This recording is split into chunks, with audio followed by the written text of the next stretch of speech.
Sometimes நம்ம பிஸ்னஸ்க்கு biggest idea நம்ம கஸ்டமர் கிட்ட இருந்து தான் வரும். இன்னைக்கு நடந்த ஒரு ஸ்மால் இன்சிடென்ட் என் மெனுவையே சேஞ்ச் பண்ண இன்ஸ்பயர் பண்ணுச்சு. யூசுவலா நான் கொரியன் பண்ண எல்லாமே ஃப்ரெஷ்ஷா வீட்லயே ப்ரிப்பேர் பண்ணிருவேன். ஈச் ஒன் அரௌண்ட் 120 கிராம்ஸ் வர மாதிரி இருக்கும். சைஸுக்கு ஏத்த மாதிரி பிரைஸும் ஃபிக்ஸ் பண்ணிருப்பேன். குவாலிட்டி காம்ப்ரமைஸ் பண்ண மாட்டேன்.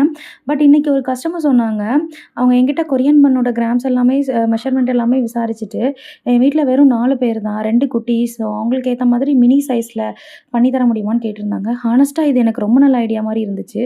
ஸோ நானும் அவங்க கேட்ட மாதிரி மினி வெர்ஷன்ல பண்ணி குடுத்துருந்தேன். சீரியஸா ரொம்ப கியூட்டா இருந்துச்சு. ப்ளஸ் அஃபோர்டபுளாவும் நம்ம விக்க முடியும். நீங்க தூத்துக்குடியில எங்க இருந்தாலும், உங்களுக்கும் இந்த மினி கொரியன் பன் வேணும் அப்டின்னா, எங்களுக்கு ஜஸ்ட் டிஎம் பண்ணுங்க. And women's day offer already நான் இன்ஸ்டாகிராம்ல போஸ்ட் பண்ணியிருக்கேன். இன்ஸ்டாகிராம் லிங்க்க ஃபர்ஸ்ட் கமெண்ட்ல பின் பண்றேன். பேக்கிங் டிப்ஸ் எபிசோட் 5ல உங்களுக்கும் சாஃப்ட்டான பன் வேணும் அப்டின்னா, இந்த 3 விஷயத்த ஃபாலோ பண்ணணும். ஃபர்ஸ்ட் ப்ராப்பர் நீடிங் இருக்கணும். டோ நல்லா ஸ்மூத் அண்ட் எலாஸ்டிக்கா இருக்கணும். செகண்ட் வந்து கரெக்ட்டா ப்ரூஃபிங் வைக்கணும். 45 to 1 ஹவர் ஆவது ப்ரூஃபிங் வைக்கணும். தென் ஓவர் பேக் பண்ணக்கூடாது.